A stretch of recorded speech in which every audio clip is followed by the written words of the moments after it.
Blood on the Queen Crescent, the Firemen's War of 1911. Imagine climbing into the cab of a massive steam locomotive at the Ferguson yard in a little town just outside of Somerset. Steel pipes tremble around you.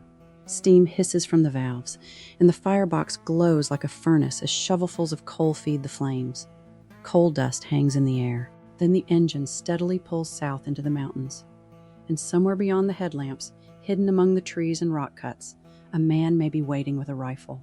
In March 1911, trains traveling along the Queen Crescent line were reportedly fired upon from the hills. Bullets shattered locomotive windows. There were stories of armed men who stopped freight trains near Kings Mountain and drove their crews into the woods. Railroad detectives guarded the engines. Deputy sheriffs watched tunnels, coal chutes, bridges, and other railroad property. Some engineers refused to move their trains because they believed doing so might cost them their lives. Then came the reports of men being killed. Some newspapers reported 11 dead. Others raised the number to 20.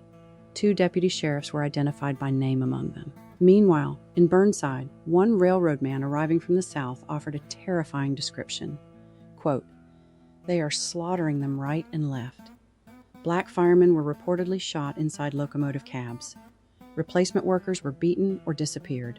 Guards were reported missing." But more than a century later, no reliable accounting has been found for every man who may have died, including replacement workers and others whose names may never have appeared in local records. The crisis began as a dispute over railroad jobs. Race was at the center of it. And within days, the Queen Crescent had become a firing line. This is a story about the Queen Crescent route and the Southern railway system that helped build Ferguson and sustain Pulaski County's economy for generations. By 1911, Pulaski County's relationship with the railroad was impossible to separate from the town's economy, development, or identity. The Cincinnati Southern Railway had been constructed to connect Cincinnati with Chattanooga. It was promoted as part of the Queen Crescent route. The name connected Cincinnati, the Queen City, with New Orleans, the Crescent City. And Pulaski County stood along the main line.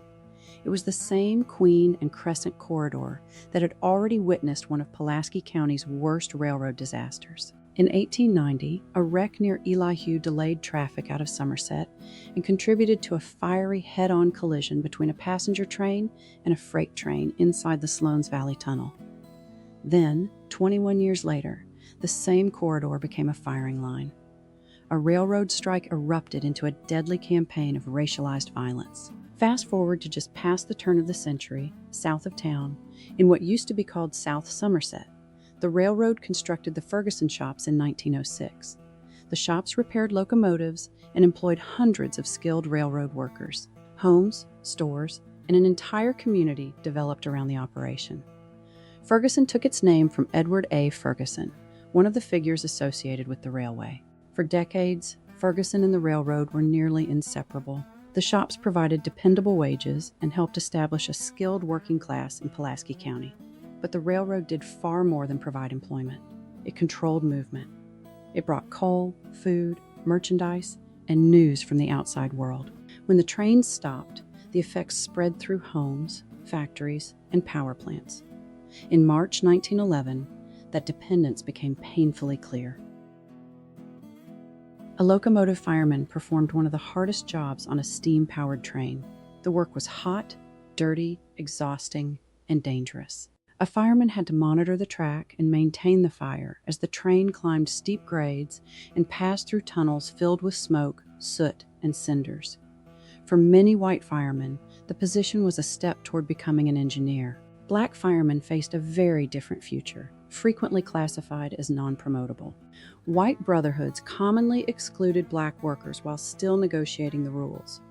This created a conflict over seniority. Black firemen often remained in the same position for years, accumulating substantial seniority. Some white firemen believed those assignments should go to white workers who were eligible for promotion. The dispute was about assignments earned through years of service. The immediate conflict began in January 1911. The railroad assigned 3 senior black firemen to preferred runs between Chattanooga and Oakdale, Tennessee. The Brotherhood of Locomotive Firemen and Enginemen protested. The railroad refused to remove the workers, and the disagreement escalated. On March 9, 1911, Hundreds of white firemen walked off the job. The company attempted to keep the trains moving with replacement workers. The strike had begun. Newspapers frequently described every black man who continued working as a strikebreaker. That description was misleading. They were experienced workers attempting to hold positions they had earned. The walkout did not remain peaceful. The Queen Crescent traveled through terrain that made its trains dangerously exposed. Anyone positioned above the line could fire into the locomotive. Armed strike sympathizers began attacking engines. Reports of the violence traveled rapidly.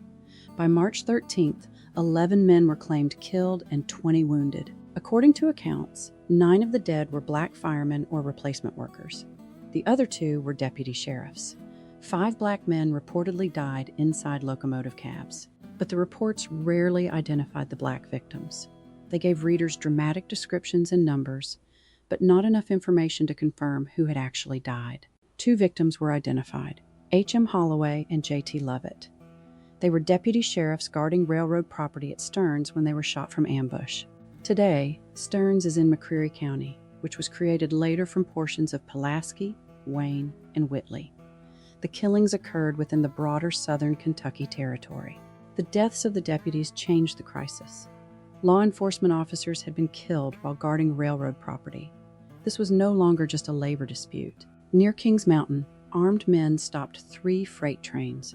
They gathered near the tunnel, where a small group could control the track. They ordered the crews away at rifle point. The railroad workers fled into the woods. Several black firemen were reported missing after being driven from the locomotives. Passenger trains were reportedly allowed to continue. Railroad officials placed guards along the track between Kings Mountain and Somerset. Tunnels and other vulnerable locations received special protection. Meanwhile, a Union representative traveled to Kings Mountain to calm the sympathizers. He denied the Brotherhood was responsible for the armed demonstrations. The violence advanced the strike's objective, making it dangerous to operate. Whether directed by leaders or committed by sympathizers, violence placed pressure that negotiation alone had not. As conditions worsened, the railroad asked Governor Augustus E. Wilson for military assistance. He did not send the militia. Instead, the sheriff was directed to swear in hundreds of deputies. Some locomotives carried men prepared to return fire. Cab windows were covered with steel plates. But every guard increased the possibility of a gunfight. Every curve was a potential ambush. The strike soon affected everyone. Freight traffic between Somerset and Oakdale nearly stopped. Rail yards filled with cars that could not be moved. Coal deliveries were interrupted. Somerset's electric light plant faced closure. The street railway suspended operations. Hotels, stores, and households experienced shortages. The crisis was a regional emergency. In Burnside, factories closed, leaving hundreds without work. The Stearns Lumber Company shut down. The railroad estimated it had lost $1 million, an enormous amount in 1911. The violence continued. A replacement fireman named Powers was pulled from an engine near Kings Mountain and severely beaten. He believed his guard had been killed. Newspaper reports moved faster than facts. Powers was described as possibly dying, the guard presumably dead. Rumor often hardened into a number in reports thousands of miles away. By March 13th, national reports said 11 dead. Then the New York Times published 20 dead now. The Mount Vernon Signal reported 10. It has been difficult to get an exact number. Only Holloway and Lovett were consistently identified. The names of the 9 black men reportedly killed have not been reliably established. This absence is the greatest mystery of the Firemen's War. Where are the death certificates? Where were the bodies taken? Did the national press transform a smaller number of attacks into a death toll that was never accurate? The number remains uncertain. Even so, federal mediation eventually brought a settlement on March 25th. The striking firemen returned to work, but the agreement placed clear racial restrictions upon black employment. Black firemen would not be assigned north of Oakdale. Their percentage could not exceed January levels. The compromise institutionalized unequal treatment based explicitly upon race. What happened at Ferguson Shops? The shops were the mechanical center, where engines were repaired. While strong reports of violence came from elsewhere, Ferguson was where the system met everyday life.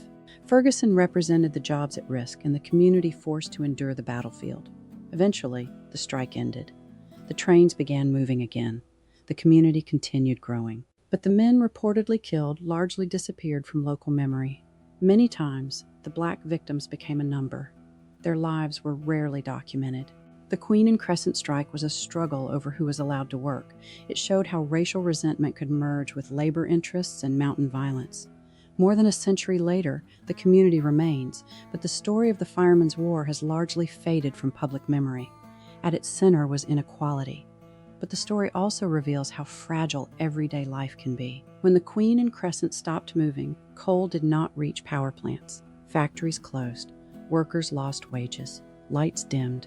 Food, mail, merchandise, and other necessities slowed or stopped. Today, the systems may look different, but some of the same vulnerabilities remain. We take for granted the uninterrupted movement of fuel, electricity, food, medicine, freight, and information. Yet when one critical link is disrupted, the consequences can spread quickly through homes, businesses, and entire communities. The technology has changed. Our dependence has not. This has been Blood on the Queen Crescent, a hometown murders and mysteries retelling of the Firemen's War of 1911. If you have any stories about the railroad or the Ferguson Shops, leave them in the comments. Follow us on Facebook at Lake Cumberland Tactical Innovations or on YouTube and TikTok at Somerset Sleuths 25. Thank you for watching.